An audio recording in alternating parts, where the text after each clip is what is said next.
안녕하세요. 세상엔 정말 말도 안 되는 상식을 가지고 살아가는 사람들이 많은 것 같습니다.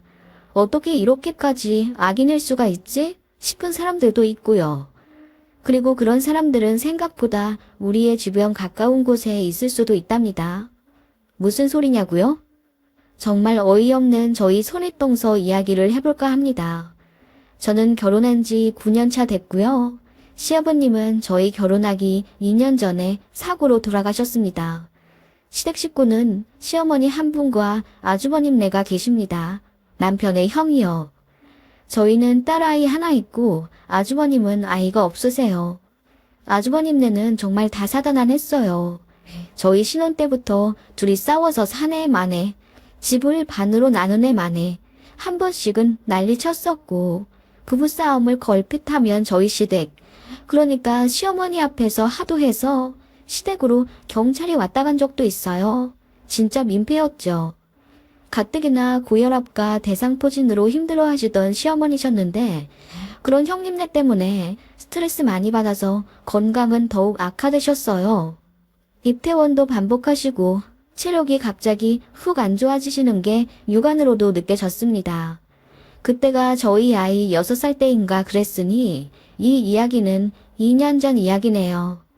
홀로 계시는 시어머니께서 어느 날 지병으로 인한 극심한 통증으로 스스로 119에 전화를 걸어 응급실에 실려 가셨습니다. 저희 집은 시댁과 3시간 거리, 아주버님네는 시댁과 40분 거리였습니다. 그런데 어머님 연락받고 응급실에 도착했을 때 아주버님이나 형님은 안 계셨어요. 어머님, 좀 괜찮으세요? 수행 맞고 좀 진정하니 괜찮구나. 지난주에 좀 무리를 해서 그랬던 것 같아. 엄마, 그러게 추운데 왜 밖에서 2시간이나 산책을 하셨어요? 그야, 니네 형이 형수랑 우리 집 왔다가 또 싸워서 고래고래 소리 지르고 난리였잖냐. 아주 골이 아파서 밖에 있었지. 아주버님이랑 형님은 왜 자꾸 어머님 댁에서 싸운대요? 싸울 거면 본인 집에서나 싸우지. 그리고 왜 병원엔 아무도 안 오셨고요? 3시간 넘는 거리 사는 저희가 먼저 오다니요. 모르겠다. 연락은 했는데 둘이 또 심하게 싸운 모양이야. 아무래도 이번에 이혼을 할 것 같아. 네? 결국 이혼이요? 그랬어요. 아주버님의 잦은 투자와 사업 실패로 허구한 날 부부싸움을 하시더니 결국 갈라설 것 같더라고요. 어차피 둘 다 돈 때문에 결혼한 사이라 이혼 위기에서도 다른 가족들은 안중에도 없이 오직 머릿속에 돈밖에 없는 부부였습니다. 역시나 두 사람은 긴 불화 끝에 결국 이혼한다 하더군요. 둘이 진흙탕 싸움 끝에 아주버님은 필리핀인지 베트남인지 또 다른 사업을 하러 떠나겠다고 하더군요. 그런데 이혼 처리를 하지 않고 훌쩍 떠났더래요. 형님이 실종 신고를 하겠다. 이혼 소송을 하겠다. 위자료 달라. 어쩌고 저쩌고 하며 시댁까지 찾아와선 시어머니에게 당장 큰아들 찾아와서 이혼하게 해달라. 난동을 피웠다더군요. 시어머님도 당장 큰아들이랑 연락이 안 되는데 어떻게 하겠냐고 했습니다. 모른다고 했더니 두 모자가 짜고 본인한테까지 사기를 친다 어쩐다 하면서 그때 얼마나 난리를 피웠는지 몰라요. 저희 남편도 처음으로 큰 소리 내면서 형수 그만 좀 해요. 우리 엄마가 무슨 죄라고. 그러니까 왜 우리 형이랑 결혼했어요? 누가 결혼하라고 등 떠밀었냐고요. 형수가 선택한 결혼, 형수가 말아먹어 놓고 왜 불쌍한 우리 엄마한테 자꾸 난리야. 뭐라고? 싹수 없기로는 두 형제가 똑같네. 똑같아. 내가 니들 둘 다 폭삭 망하게 매일 물 떠놓고 빌 거야. 그렇게 앙칼지게 저주를 퍼부어버리곤 종적을 감추었었던 형님입니다. 형님에 관한 많은 에피소드들이 있지만 다 쓸 수는 없고 대충 형님네 부부의 이성을 알 수 있는 몇 가지 사건들만 써보는 거예요. 아무튼 저희 시어머니는 그날 이후로 몸이 아주 쇠약해지셨어요. 그래서 고민 끝에 저희 집에서 모셨습니다. 누군가는 그러더군요. 아직 그렇게 연세가 많으신 것도 아니고 아이는 어린데 언제 돌아가실 줄 알고 겁도 없이 덜컥 모셨냐고 제가 못 모르는 애송이라고 하더군요. 요즘 세상에 제 발로 시어머니께 찾아가 합가하자고 하는 며느리는 없을 거라며. 글쎄요. 저는 저희 시어머니가 그냥 엄마 같습니다. 저는 친정어머니가 안 계세요. 제가 아주 어릴 적에 엄마가 집을 나가서 친정아빠 혼자 저를 키우셨거든요. 두 분이 서로를 사랑해서 연애를 하셨다거나 선을 봐서 한 결혼도 아닌 그저 순간의 실수로 생긴 저 때문에 하신 결혼이라고 고모로부터 들었었는데 역시나 엄마는 저를 두고 그냥 야반도주를 해버리셨고 저희 아빠는 묵묵히 책임을 다하며 저를 잘 키워주셨던 거죠. 그래도 살면서 엄마 없는 서름은 별로 느끼지 못했던 걸 보면 저희 친정아빠가 참 금이야 오기야 저를 사랑으로 키워주셨던 것 같아요. 아무튼 그렇게 엄마 없이 결혼했고 꼭 엄마가 안 계셔서라기보다는 제가 워낙 덜렁대기도 하고 공부하랴 회사 일하랴 정신이 없었기 때문에 딱히 살림에 소질이 있진 않았습니다. 저희 남편이 저보다 요리도 더 잘하고 눈썰미가 좋아서 집안일도 참 야무지게 잘해요. 맞벌이에 아이도 어려서 집이 개판 5분 전 되기 십상이지만 성실하고 가정적인 남편 덕분에 저희 집은 늘 모델하우스 뺨친답니다. 쓰다 보니 남편 자랑을 하게 되었네요. 하지만 남편만큼 시어머님도 참 좋으신 분이에요. 많이 부족한 저임에도 어머님은 단 한 번도 눈치 주는 말씀이나 구박을 하지 않으셨어요. 심지어 저희 고모도 저더러 엄마가 없어서 손이 야물지 못하다 라고 말씀하셨는데 더 구세대이신 시어머님도 저에게 그런 비슷한 말씀을 전혀 해주신 적이 없으세요. 일하느라 힘들지 고생한다. 아이 낳고 몸상이 어쩌니? 아들 보고 산후보약 더 비싼 것 좀 지어오라고 해야겠다. 딸이 없어서 제가 딸 같다며 참 많이 아껴주셨습니다. 이렇듯 남편이랑 사이도 좋고 시어머니도 존경하는 제가 안 모실 이유가 없잖아요. 게다가 저희 아이도 할머니를 참 좋아하니. 그리하여 24평이라 좀 좁지만 작은 방 하나를 겨우 비워 쓸고 닦고 어머님 쉴 곳을 만들어드리고 모셨습니다. 어머님 방으로 안내해드리자마자 눈물을 왈칵 쏟으시더라고요. 고맙다. 너희 방도 없을 텐데 어찌 이렇게 공간을 냈어. 저희는 방 없어도 돼요. 어차피 안방에서 다 같이 자는데요 뭘. 지원이 방만 하나 있으면 되죠. 남는 방 창고로 써서 뭐해요. 어머님 여기서 푹 쉬세요. 고맙다. 고마워. 그렇게 저희는 어머님을 모셨지만 어머님은 한 달에 2주 정도만 늘 계시다 돌아가셨어요. 저희가 비좁아서 답답할 거라고 생각하셨나 봐요. 그럴 만도 한 게 어머님은 32평짜리 집에서 혼자 사시거든요. 아버님이 생전에 넓은 집에서 살고 싶다고 소망하셔서 약간 무리를 해서 평수를 넓히셨었죠. 그 집에서 얼마 못 살고 돌아가셨다는 게 유감이지만 어머님 살고 계신 곳은 지방이지만 꾸준히 개발도 되오던 곳이고 전국적으로 부동산도 호황이라 집값이 거의 3배는 뛰었습니다. 어느새 9억을 찍었다고 하더군요. 어머님은 늘 그 집을 팔고 작은 곳으로 가고 싶다고 하셨지만 저희 남편이 반대했었습니다. 엄마, 그 집 팔아서 작은 집 간다 해도 그 차액 다 형한테 빼앗겨. 엄마도 알잖아. 형이랑 형수가 이 집 엄청 탐내는 거 무조건 갖고 있어. 이 집 담보로 뭐 해달라고 해도 절대 해주지 마. 알았지? 그래, 알았다. 저희 남편이 만날 때마다 신신당부했고 예상대로 아주버님이 몇 번이나 집 팔아 돈 좀 해달라고 했지만 어머님은 집을 팔지 않으셨어요.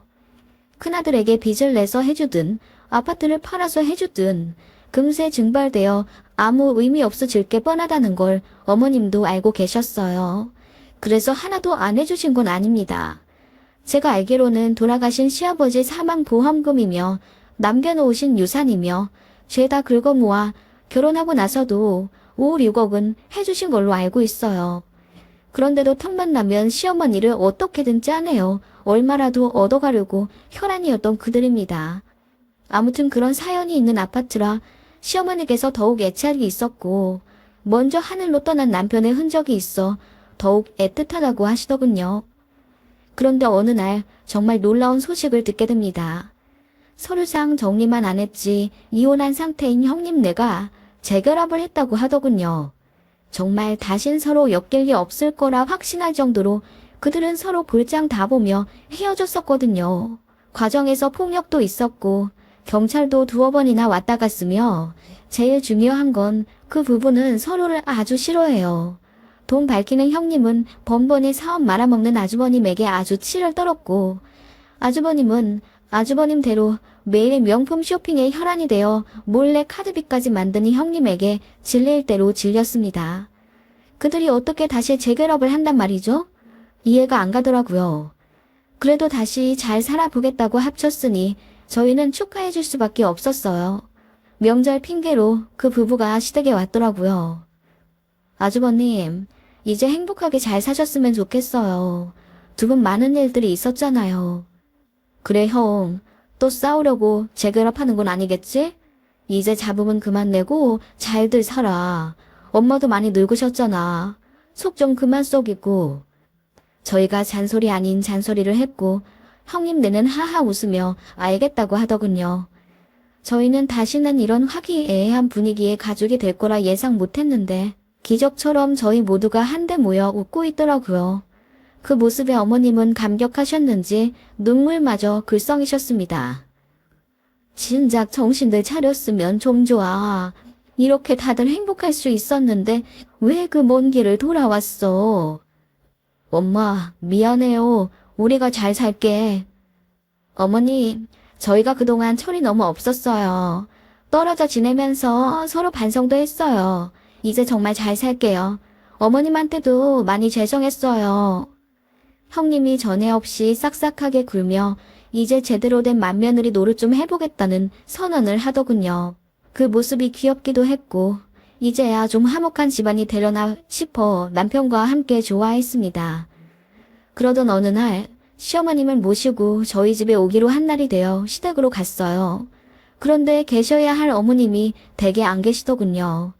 이리저리 집을 찾아봐도 안 계셨습니다. 무슨 일인가 하고 전화를 걸었는데 어머님께서 흐느끼며 받으시는 거예요. 어머마, 어머님, 무슨 일이세요? 어디 계세요? 저 어머님 모시러 왔어요. 나 여기 네 형님네 집이야. 형님네 집이요? 그럼 대전에 가셨다는 말씀이세요? 아니, 대전이 아니라 그 옆에 작은 시골이야. 와보니 얘네 웬 시골 폐가 같은 데서 살고 있지 뭐니. 네? 시골이요? 아니 어머님, 일단 제가 갈게요. 횡설수설 무슨 말씀인지 모를 통화에 일단 문자로 주소부터 받아 냉큼 달렸습니다. 한참을 산길을 굽이굽이 달려 도착한 그곳은 어머님 말씀대로 정말 폐가 수준의 낡은 집이었어요.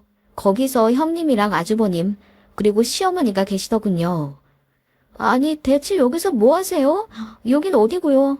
동사, 사실 여기가 우리 집이야. 사실 알다시피 우리 사업도 쫄딱 망하고 돈도 없잖아. 같이 잘 살아보자고 재결합하긴 했는데 대전 아파트는 다 넘어갔고 아쉬운 대로 우리 수준에서 살 집 구하다 보니 여기밖에 없더라고. 여기 단돈 700만 원을 매매했어. 대박이지? 네, 아니 그게 무슨... 너무 충격적이었어요. 부엌과 화장실은 야외에 있었으며 심지어 부엌은 아궁이었고요. 방이라고 거실이고 할 것도 없이 그냥 문 열고 들어가면 바로 방 하나가 끝이었어요. 거미줄도 듬성듬성 있고 벽지는 다 떨어져 나갔고요. 그런 곳을 집이라고 할 수가 없겠더라고요. 그런데 그런 곳을 집이랍시고 형님네가 시어머니를 초대했다는 겁니다. 어머님은 당연히 충격받으시죠. 옆에서 엉엉 우시더라고요. 큰아들 내외가 이런 말도 안 되는 집에 살고 있는 게 너무 절망스러우셨던 겁니다. 그런데 형님은 애써 씩씩한 말투로 왜요 어머님, 저희는 좋아요. 그만 오세요. 여기서 새 출발하면서 행복하게 잘 살게요. 아니, 어떻게 골라도 이런 집을. 엄마, 너무 걱정 마. 우린 괜찮아. 오히려 형님네 부부가 어머님을 다독거리며 위로해주는데 그 모습이 몹시나 이질감 들여 보였어요. 저는 그 모습에서 약간 어색한 연기를 느꼈습니다. 솔직히 갑자기 재결합한다고 나타나 사이좋은 모습 보이는 것도 이상했고 그 명품 밝히고 돈돈거리던 형님네 부부가 이런 말도 안 되는 집을 구하고 또 시어머니까지 떡하니 초대해 그 집을 보여준 건 모든 것이 수상할 만큼 이상했어요. 일단 저는 시어머니가 안정을 취하셔야 할 것 같다며 급히 집으로 모셔왔고, 어머님은 저희 집에 계시는 내내 우울해 하셨습니다. 그러시더니 마음이 좋지 않아 시댁에 먼저 가봐야겠다며 예상보다 빨리 댁으로 돌아가셨고, 그 사이 아주 난리가 나게 됩니다. 형님네 부부가 시어머니께 합가하자고 했다는 겁니다. 그동안 너무 불효해서 죄송하기도 하고, 이제 정신 차렸으니 제대로 큰아들 맏며느리 노릇해보고 싶다며 어머님을 모시고 싶다고 했대요. 어머님이 망설이시자 형님이 나서며, 저희가 그 집에 들어가는 건 어머님이 별로 안 내키시죠? 어머님, 그러지 마시고 그 집 팔아서 우리 같이 시골에서 살아요. 네? 어머님 이제 공기 좋고 물 맑은 곳에서 매일매일 산책도 하시고 텃밭도 익으면서 그렇게 자연 친화적으로 사셔야죠. 그래야 건강도 좋아진다고요. 제가 좋은 음식으로 어머님께 매일매일 요리해서 대접할게요. 아니, 몇십 년 살던 집을 당장 나와 어떻게 거기로 간다고. 나는 지금이 좋다. 어머님, 저희 이제 새 마음 먹고 잘 살려고 하고 있어요. 저희는 아무래도 도시 같은 세속적인 곳에서 사는 것보단 이런 시골에서 사는 게 훨씬 사이도 좋아지고 다른 생각도 안 들어서 좋아요. 저희 재결합한 거 보기 좋지 않으세요? 아, 그건 그렇다만 저희는 어머님이 꼭 필요해요. 어머님 모시면서 그렇게 오래오래 행복하게 살고 싶어요. 생각은 고맙구나. 그치만 어머님도 그 집 팔아서 이제 시골로 내려오세요. 거기 친구분들도 안 계시잖아요. 그 집 파셔서 딱 1억만 내어서 여기 리모델링 하면 어머님 살기도 편하실 거고 아주 끝내줄 거예요. 어머님, 저희 부부는 어머님 꼭 모시고 싶어요. 저희가 저희만 낼름 잘 살겠다고 돈 달라고 했으면 어머님 모시겠다는 말도 안 했겠죠. 저희는 어머님을 꼭 모시고 싶어서 그러는 거예요.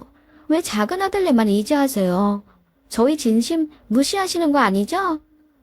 형님은 그렇게 잔뜩 압박하다시피 하며 시어머님을 설득하셨다네요. 안 그래도 불화로 10여 년을 살아 속썩였던 큰아들 내외가 한박 웃음을 지으며 이제 행복하게 잘 살겠다고, 게다가 그동안 불효해서 죄송했으니 이제라도 모시고 살고 싶다며 달콤한 제안을 해오셨으니 어머님 딴에는 너무나 고민이 되셨겠죠. 그래서 결국 알겠다고 하고 집을 팔아 형님네와 합가하기로 결정을 하셨답니다. 저희 부부는 당연히 안 된다고 결사 반대했죠. 시골로 들어가면 들어가는데 왜 멀쩡한 집을 굳이 팔고 들어가냐. 그것도 그렇고 둘이 언제 또 틀어져 버릴지 모르는데 그러면 우리 어머님만 낙동강 오리알 되는 거 아니냐고 형님네에게 따져 물었습니다. 그랬더니 형님이 정말 너무들 하네. 그 아파트 본인들한테 안 넘어오니까 샘나서 그렇지.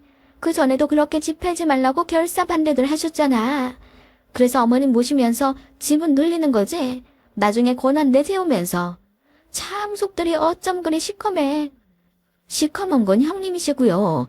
저희 어머님 아파트 1평 현관도 관심 없으니 형님네도 그냥 여기서 물러나세요. 합가를 하든 뭘 하든 상관없는데 어머님 아파트 팔라는 말은 하지 마시라고요. 그럼 그 그지 같은 집에서 어머님 모시고 살라는 거야. 그지 같다는 건 아시네요. 대체 왜 그런 그지 같은 집을 사셨을까요? 저는 이해가 안 가서요. 그만두래라. 어머님께서 시끄러운 소란에 못 견디시겠다는 듯 눈을 질끈 감으셨어요. 그리고 어머님은 이윽고 단호한 목소리로 말씀하셨습니다. 어차피 그 아파트 관리하기도 힘들었어. 내 나이는 먹어가는데 30평대가 가당키나 하니 안 그래도 머지않아 적은 평수로 이사 가려고는 했어. 얘네들이 나랑 살면서 서로 부부의 애도 다지겠다고 하니 내 평생까진 모르겠다만 일단 같이 살려고 한다. 작은 애기야, 너무 걱정 말거라. 어머님, 엄마. 그렇게 어머님은 결정하신 모양이더라고요. 그리고 집을 바로 내놓으셨고 마침 바로 팔렸다더군요. 대망의 계약날 어머님께 전화드리니 점심 먹고 부동산 간다고 하시더라고요. 저는 내내 마음이 놓이지가 않았어요. 여보, 꿈자리도 뒤숭숭하고. 나 어머님 정말 그 집 안 파셨으면 좋겠어. 우리에게 대안이 있었으면 좋을 텐데. 그러게 말이야. 근데 엄마가 단호하게 결정을 하신 모양이니. 그때 문득 형님네 새로운 집이라던 그 낡은 시골집이 생각났습니다. 아무리 생각해도 이상했고 입술만 물어뜯다 갑자기 스치는 생각에 등기부등본 사이트를 열어 그 집 주소를 쳐봤습니다. 마침 어머님께서 저에게 문자로 보내주셨던 주소가 있었기에 별로 어렵지 않게 열람하게 되었어요. 어라? 그런데 이상했어요. 분명히 형님은 그 집을 매매했다고 했거든요. 그런데 그 집의 주인은 전혀 다른 이름이더라고요. 형님 내가 매매한 것이 아니었습니다. 이상해서 제가 바로 인터넷으로 검색도 하고 여기저기 수소문해서 그 동네 마을 이장님 전화번호를 찾아냈고 이른 아침이라 실례되었지만 그분께 전화를 드렸습니다. 그랬더니 그 집의 존재에 대해 알고 계시더라고요. 글쎄 거기는 원래 저기 도시 사는 김씨가 농사철에만 내려와 쓰는 별장 같은 곳이오. 원래는 사람 안 살아. 그런데 어떤 부부가 그 집 주인이랑 아는 사이라면서 집을 잠깐 빌려다더라고. 이 동네 내려와서 수제비 몇 번 사 먹길래 내가 봤지. 그 부부도 거기 안 살아. 내가 알아. 그럼 그 집은 거의 내내 비어있다는 거예요? 거기로 차가 올라가면 내가 알지. 그런데 며칠 내내 인 적이 없어. 이제 알겠더라고요. 형님네는 연기를 한 거였어요. 그 집을 산 적도 없고 살고 있지도 않았죠. 재결합한다는 것도 뻥이라는 걸 확신했고요. 어머님 동네로 즉시 차를 끌고 달려갔습니다. 도착했을 때는 어머님은 이미 시댁에 안 계셨어요. 바로 아파트 단지 부동산으로 갔습니다. 역시나 그 부동산에는 어머님과 형님 내외 부부가 있었고 시댁을 매매한다는 가족도 와 있었습니다. 계약 직전인 것 같길래 제가 그 종이를 빼앗았습니다. 그러자 형님과 아주머님이 소리를 지르며 뭐 하는 짓이냐고 뺏으려 들더군요. 제가 그 시골집 등기부등본을 내보이며 말했습니다. 그 집 매매하셨다면서요? 그 집 리모델링해서 어머님 모시고 사시겠다고 하셨잖아요. 그런데 이건 뭐죠? 매매 안 되어 있던데요. 뭐? 아니 그건 사실 아직 매매 전이고 여기 이 아파트 팔리면 사려고 했던 거야 사실은. 거짓말. 어머님한테 이 시댁 판 돈 가로채려고 하셨죠? 그게 아니면 뭐예요? 왜 거짓말까지 해서 이 집을 팔려고 했냐고요? 이게 뭘 한다고. 야, 내놔. 벼랑간 제 머리채를 휘어잡으려 손을 뻗은 형님에게 저는 강스파이크로 싸다구를 날렸습니다. 그랬더니 아주머님까지 놀라 저희를 막으려 들었고 어머님은 이런 아비규환의 상황에 그저 입을 틀어막고 계셨을 뿐이죠. 그렇게 1시간 정도 난동을 부렸을까요? 결국 저희는 모든 이야기를 알게 됩니다. 사실 두 사람은 애초에 재결합할 생각도 없었던 겁니다. 이혼하려고 했는데 형님이 위자료로 2억을 요구했고 돈이 없기도 하고 또 줄 생각도 없었던 아주머님은 모른 척 하려고 했지만 형님이 갑자기 이런 제안을 했다네요. 시댁 아파트가 팔리면 9억이 나오니 본인한테 2억을 줘도 아주머님한텐 7억이나 떨어지지 않겠냐는 겁니다. 그런데 다짜고짜 큰하늘이 가서 팔자고 난리치면 절대 안 믿을 테니 본인이 도와주겠다며 달콤한 제안을 한 것이죠. 불안당 같은 큰아들, 그러니까 아주머님은 그 말에 옳다구나 하며 같이 연기를 하여 어머님을 속였던 거고요. 어차피 시댁 날려먹어도 착한 저희가 어머님을 거두겠거니 하고 마음 놓고 본인 어머니 뒤통수를 치려고 작정했던 겁니다. 모든 전말을 알게 된 시어머니가 극대노하시며 큰아들과 절연을 선언하셨어요. 아주버님은 이젠 정말 가망이 없다고 생각해서인지 입맛만 쩝 다시며 그렇게 연락 끊고 나타나지 않았고요. 불려호 같은 형님 역시 당연히 사라졌죠. 그리고 이혼했다고 하더라고요. 그러든지 말든지예요. 어머님은 그날 이후로 엄청난 충격을 받으셔서 심적으로 많이 힘들어 하셨지만 저희 가족이 어머님 이끌고 여행도 많이 다니고 정신과 상담도 받으실 수 있도록 도와드려서 그때보다 훨씬 많이 회복하셨어요. 건강도 어느 정도 좋아지셨고요. 물론 한 번에 좋아질 리는 없었습니다. 숱한 눈물을 흘리셨지만 그 역시 의미 없다는 걸 깨달으신 어머님께서 스스로 행복을 찾는 연습을 하신 덕분이었어요. 어머님은 저희 집과 어머님 댁을 번갈아 지내시며 저희 아이 재롱도 보고 그렇게 잘 지내고 계십니다. 정말 스펙타클한 이야기죠?